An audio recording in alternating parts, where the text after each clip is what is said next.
Olá, meus irmãos, meus amigos, sejam todos bem-vindos ao nosso estudo bíblico. Eu sou o pastor Ailton, José Ailton Menezes de Paula, e todos vocês são os nossos convidados especiais para meditarem conosco na Palavra de Deus. Hoje nós temos um tema bem interessante. O tema hoje é como nos tornar a carta de Cristo, onde Paulo, lá em 2 Coríntios, trata sobre esse tema. Você já pensou nisso? Em como ser alguém visto e lido pelas outras pessoas?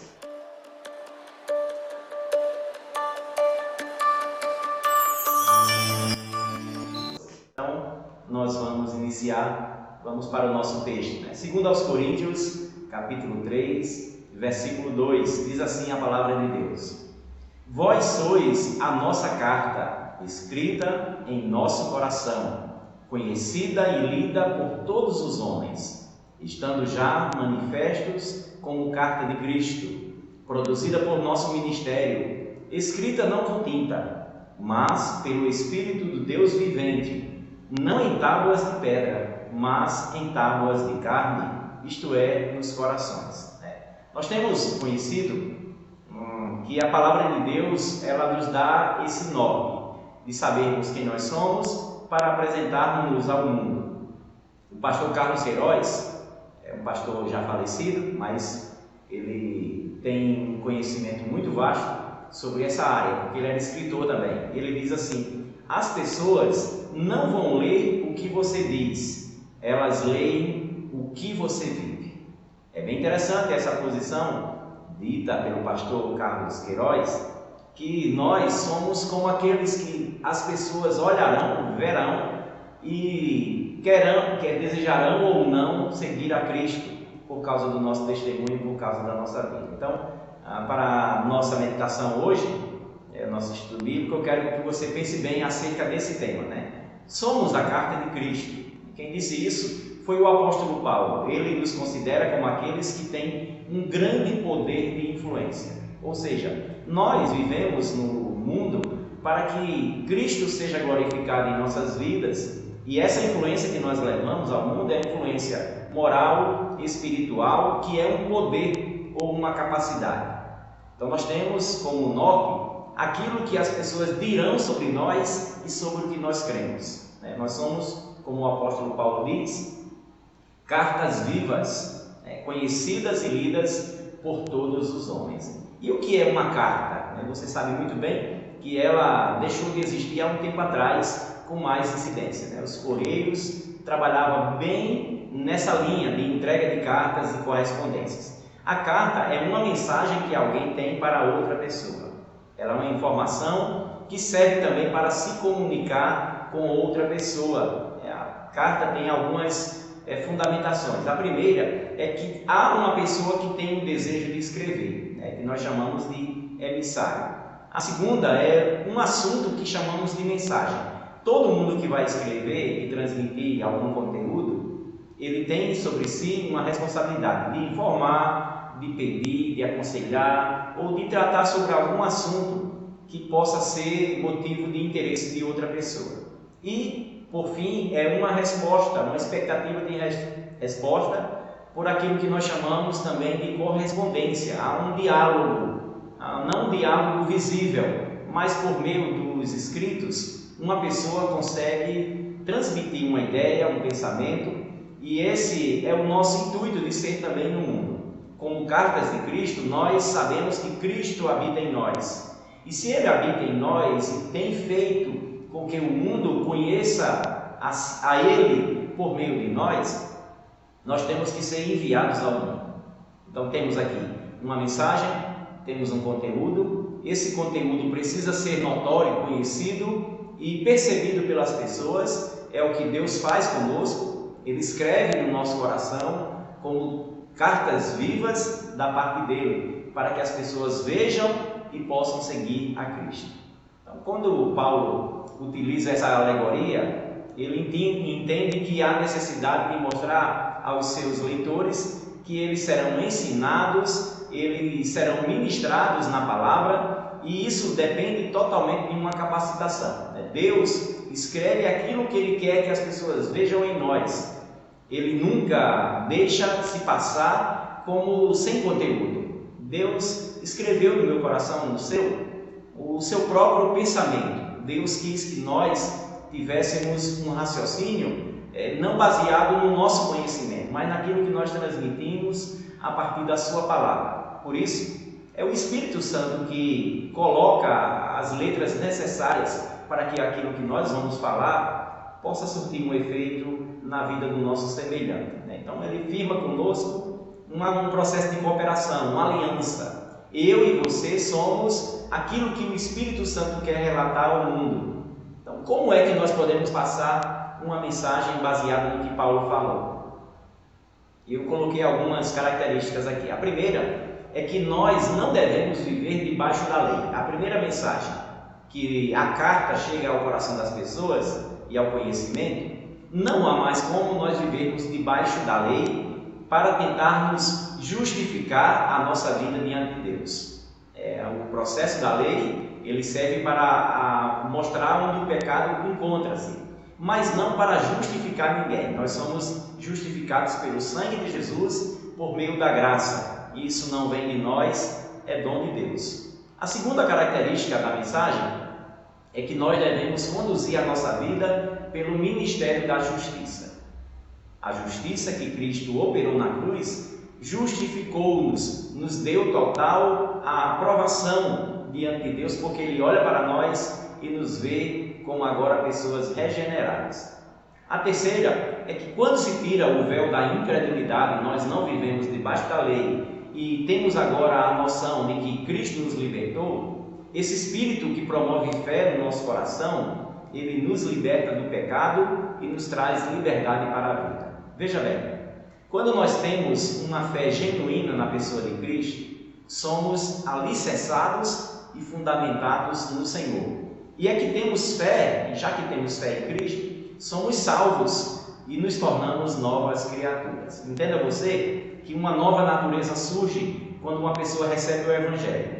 Aí você pode perguntar, mas como isso acontece? É por meio da fé. Quando nós cremos que tudo aquilo que Jesus falou para nós e ensinou aos seus discípulos e apóstolos, que deveríamos ter uma vida que agradasse a Ele, tornamos-nos assim as cartas vivas. Deus operou em nós eficazmente para que pudéssemos não só apenas explicar o motivo da nossa fé, mas torná-la conhecida de todas as pessoas.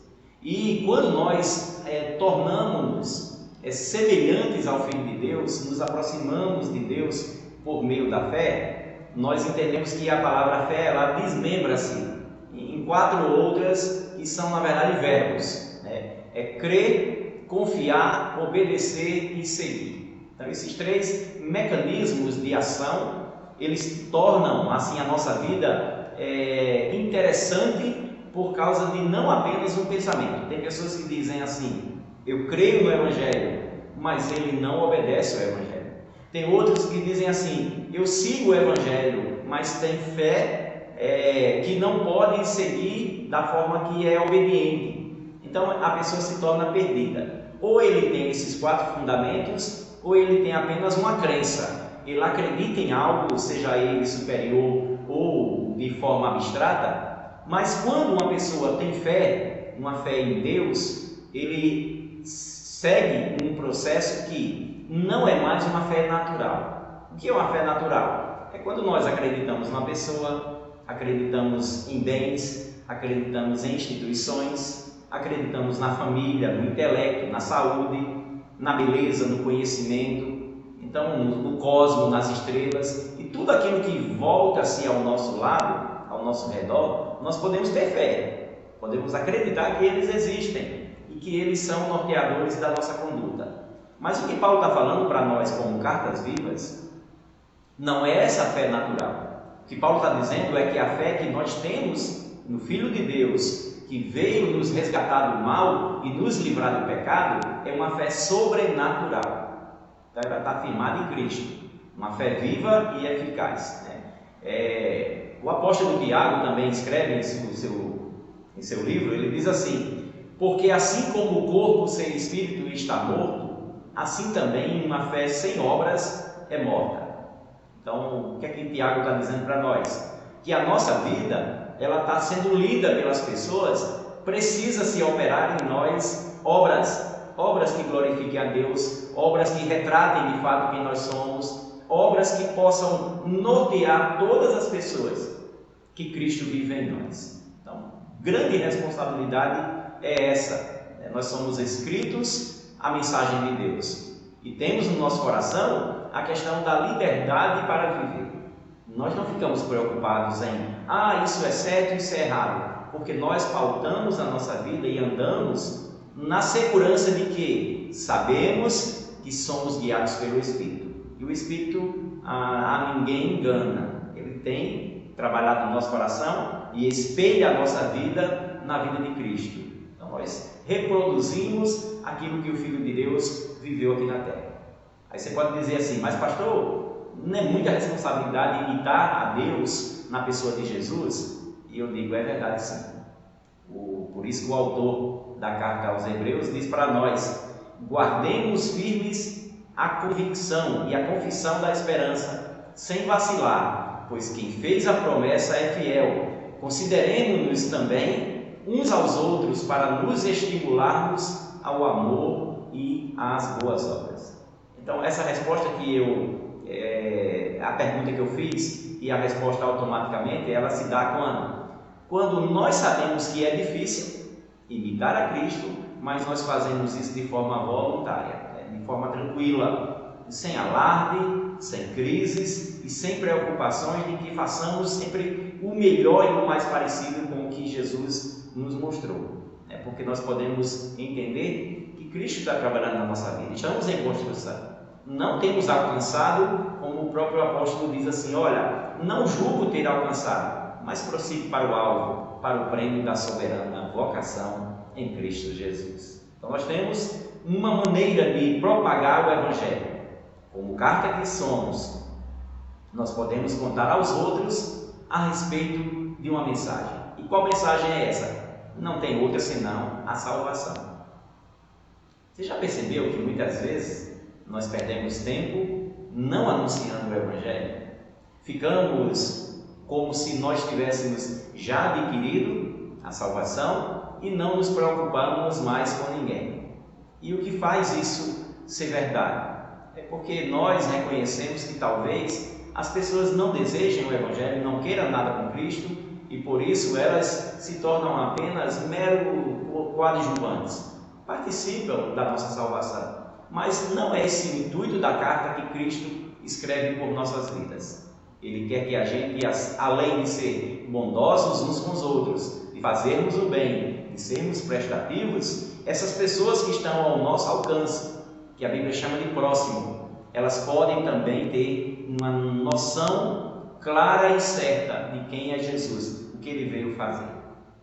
Em Atos capítulo 1, versículo 8, diz assim: mas recebereis poder ao descer sobre vós o Espírito Santo, e sereis minhas testemunhas, tanto em Jerusalém como em toda a Judéia e Samaria e até aos confins da terra.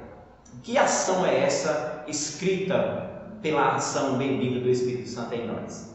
É que nós recebemos poder para testemunhar. E eu quero desafiar você a perceber isso na sua vida.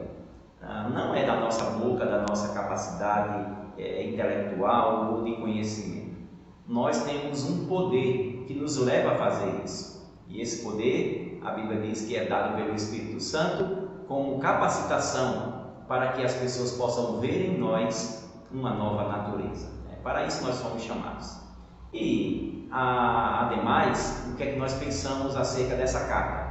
Que essa carta, quando era escrita, Paulo escreve 3 epístolas, e todas elas endereçadas para orientar, para discipular, para demonstrar, mas também para esclarecer que o que temos em nós é o poder de Deus para a salvação de todos que creem. Então é preciso que um selo, quando escrevíamos no passado cartas para os conhecidos, os amigos, os parentes, do nosso círculo de amizade, o que é que nós fazíamos? Levávamos a carta até os correios e ele colocava o selo, garantindo ali que houve um processo. Também acontece isso com cada um de nós quando entregamos a nossa vida a Jesus. O Espírito Santo é o selo, é o penhor da nossa herança. Ele é quem diz, está tudo certo. Então, a partir de agora, vamos remeter essa carta ao mundo. E o interessante, queridos, é que o selo significa confirmação. Confirmação de que tudo está caminhando para ser executado. Nós entendemos que alguma autoridade tem que autenticar quem nós somos. Isso é o que nós chamamos de testemunho. O testemunho, ele leva-nos a entendermos que somos como documentos oficiais, oficial reconhecido, e somos também verdadeiros. O que é que adianta existir uma carta em que ela não tenha conteúdo, ou o seu conteúdo seja falso, mentiroso, verdadeiro, sem verdade? Então nós podemos tirar algumas lições, né? Essa alegoria, essa tipo uma parábola que Jesus compara aqui a nossa vida, e o Paulo reitera que somos cartas vivas, há uma noção clara disso aí. Primeiro, quem sela é alguém com poder. Deus é Pai, Deus é o Rei, Ele é quem sela com o Espírito Santo. Quando eu creio, vem sobre mim, vem sobre você, quando você crê. A comprovação de que somos agora pertencentes ao Senhor. O selo também é uma comprovação de que uma carta foi enviada. Só Deus é quem sela as cartas que são dele. Nós não podemos sofrer influência de outro remetente. O remetente é o Senhor, que nos dá essa condição.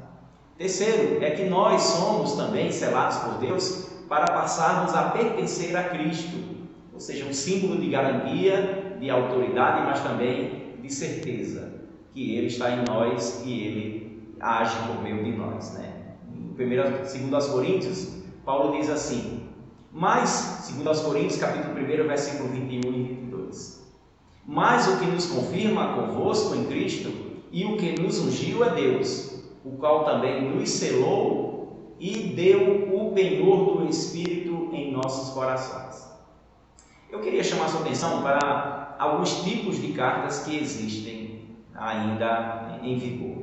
Primeiro, existem cartas falsas. Hoje se tornou conhecido as fake news, né?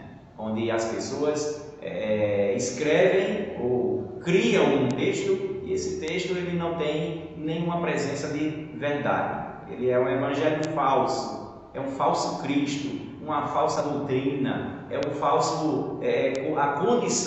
condição para que as pessoas possam viver. Muitas são aprisionadas nesses esquemas. Segundo tipo de carta é a carta de duas faces, né? A pessoa vive um evangelho de aparência na igreja e no mundo é outra coisa. Então a carta ela poderia ter esse intuito. Ela começou bem intencionada, mas ao final dela, na verdade, tem uma armadilha ali. A pessoa ela se engana, ela pensa que está conquistando alguém, ou ela pensa que está enganando alguém. Você sabe muito bem que hoje, no tempo atual, há aquelas ligações, os telefonemas de dentro dos presídios. E quantas vezes a pessoa tem a voz parecida de alguém que nós conhecemos, mas na verdade são pessoas enganadoras. Eles estão fazendo isso para que a gente possa ter um grande prejuízo e eles serem beneficiados. Terceiro, cartas em branco, né? Pessoas que não fazem diferença aonde chegam. Não há nada para se ler, nem tem testemunho de cristão. Essas cartas brancas, né, em branco, elas não têm um conteúdo que possa ser atrativo. Quantas pessoas aí nas mídias sociais, né, nos canais de correspondência, escrevem tanto, mas assuntos tão desinteressantes que não movem o nosso coração, que não nos atraem. Então essas cartas em branco, elas são recheadas de palavras, mas não tem conteúdo que possa ganhar a atenção de ninguém. Assim como o testemunho das pessoas. Muitas pessoas têm uma gama de situações de conhecimento, mas na prática, na verdade, não fazem muita diferença.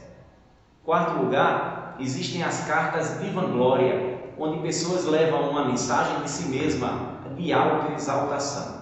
quando alguém faz uma propaganda grande demais. Nós recebemos isso muitas vezes pelos correios, quando aquela panfletagem, quando a pessoa faz uma propaganda com promoções, com outros meios e tenta seduzir-nos, atrair a nossa atenção, mas na verdade é carta de vanglória. Tem muito momentos de análise em que a gente vai olhar e diz assim: isso aqui é uma furada, esse barco não é tão bom não é tão assim não. Essa promoção eu comprovei, cheguei lá e era na verdade uma enganação só. Então era gato com lebre, né? Então qual é a noção da nossa vida? O que é que nós somos? Jesus diz 3 exemplos. O primeiro é que nós somos o sal do mundo, o sal que salga e conserva, ele preserva. Enquanto nós estivermos aqui, a igreja de Jesus estiver na terra, o Espírito Santo ele não virá buscar enquanto essas pessoas estiverem aqui. Mas no dia que a igreja for arrebatada, não tem mais como conservar nada. Segundo, o sal que salga e dá sabor, ele tem a alegria de fazer com que a coisa tenha gosto. Assim somos nós nesse mundo. Nós temos que ser aquilo que fomos chamados para sermos, dar sabor ao mundo. O mundo que precisa da nossa oração, o mundo que precisa da nossa atenção, do consolo, da exortação, do ensino. Então a igreja ela está aqui no mundo para dar sabor, além de conservar. E terceiro, nós somos o sal do mundo porque o sal salga e não é percebido mais do que o alimento principal. Já pensou nisso? O sal, quando a gente olha na comida, ele não aparece. Ele se entranha dentro da própria comida e ela dá sabor, conserva, mas ela não tem função de destaque. Quantas pessoas que nós vemos nas mídias, na televisão, os pastores televisivos, que aparecem mais do que a notícia que eles estão transmitindo. Então Cristo não aparece, porque são eles, são os ministérios deles, são as pessoas famosas, com muita riqueza. Então ele se torna mais importante do que a própria anunciação do seu Senhor. Não é a isso que o sal serve. O sal, ele não aparece. Ele está ali causando toda a diferença, mas quem aparece na vida dele é o Senhor. Segunda comparação que Jesus faz: vós sois a luz do mundo. A luz do mundo, ela clareia todos no ambiente. Aqui mesmo nós temos umas luzes ao nosso redor que dá a claridade necessária para que a gente possa fazer essa gravação. Mas você sabe que quando você está num lugar e as pessoas ali não têm um conhecimento pleno da palavra, não lê a Bíblia, não ora, não tem uma intimidade com Deus, você está ali fazendo o quê? Você tem que ser a luz daquele lugar. Não se misturar, não apagar, não tornar opaco o brilho da luz, mas o seu objetivo é fazer com que aquele lugar seja diferente por causa de você. Então, a luz que nós somos no mundo ilumina trazendo a visão certa. Quando alguém perde algo em determinado lugar, ele traz uma luz para cá, para que eu possa encontrar o que eu perdi. A luz também, ela torna o lugar visto e visível por todos os que estão ao redor. Que coisa boa da luz, é sabermos que Deus nos deu essa função. E em terceiro e último lugar, nós entendemos que Jesus compara-nos ao sal da terra, à luz do mundo, mas também ao fermento. Em Mateus 13:33 diz que nós não podemos ser como o fermento dos fariseus, que ao chegar na massa, leveda toda ela, atrapalha a massa, fica uma coisa inchada, sem conteúdo. A carta que nós somos, e comparativamente aqui ligada ao fermento, é aquele que dá volume, aquele que dá sustentação. Imagine você fazendo um bolo e esse bolo não subir. Então, foi pouco fermento, foi mal feito, ou não foi com os ingredientes certos. O fermento que nós temos que ser no mundo é fazer com que o mundo possa ser o motivo do amor de Deus nos corações e nas vidas. Em segundo lugar, o fermento também faz crescer e desenvolver. Nós precisamos, queridos, trazer as pessoas para perto do Senhor, fazer com que elas cresçam, que elas amadureçam, que elas sejam vistas e queridas nesse mundo. Nós não podemos menosprezar nem diminuir ninguém, pelo contrário, Deus nos deu como fermento a condição de trazê-los para perto da luz, para que eles possam também ser sal e salgar a terra. E terceiro e último lugar, que manifesta a condição do poder de ser mais. Quantas pessoas deprimidas, estão desistindo da vida, estão tristes, talvez pelo sentimento de inferioridade. O que é que nós vamos fazer com esse meio? Vamos chegar lá e dizer o valor que elas têm para Deus. Uma vida vale mais do que o mundo inteiro. Então nós vamos manifestar a condição que elas são, quando na verdade muitas vezes já perderam esse sentimento. Eu não sirvo para nada, eu não gosto de fazer nada, eu não sou ninguém me nota. Nós temos como igreja de chegar a essas pessoas, como cartas vivas que somos, dizer para elas que existe a graça de Deus, a graça que se manifestou salvadora.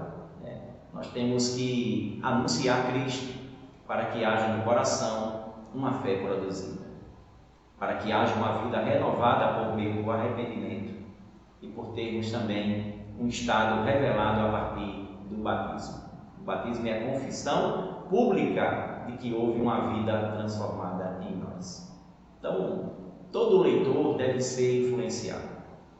Quando a gente lê, a gente quer receber uma mensagem. E quantas vezes nós nos sentimos apoiados pelos escritores, por aqueles que escrevem, parece que é para nós, no nosso íntimo, na nossa alma. Então, essas condições que a Bíblia diz que nós temos que ser testemunhas vivas, cartas vivas.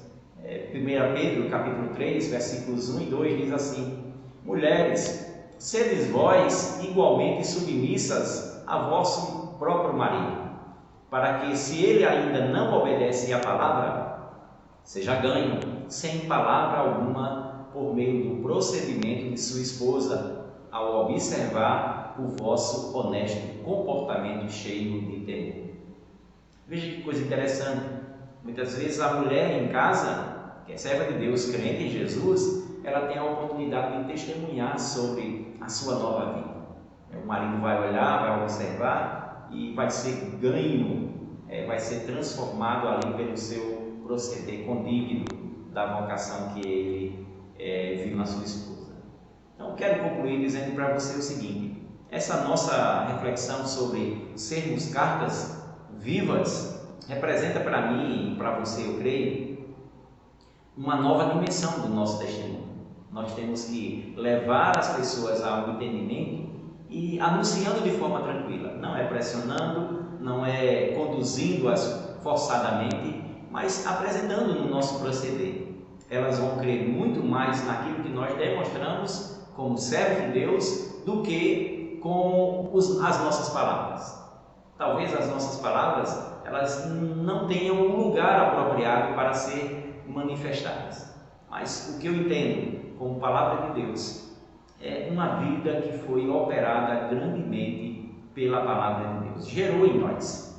Você sabe muito bem que em todo o mundo as pessoas que creem em Jesus, creem na palavra, elas são diferenciadas.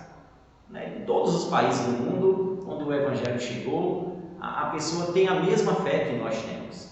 Mesmo do outro lado do mundo, do planeta, no lugar mais longínquo possível, há pessoas que leram a Bíblia, creram em Jesus e foram assim chamadas a um novo desafio.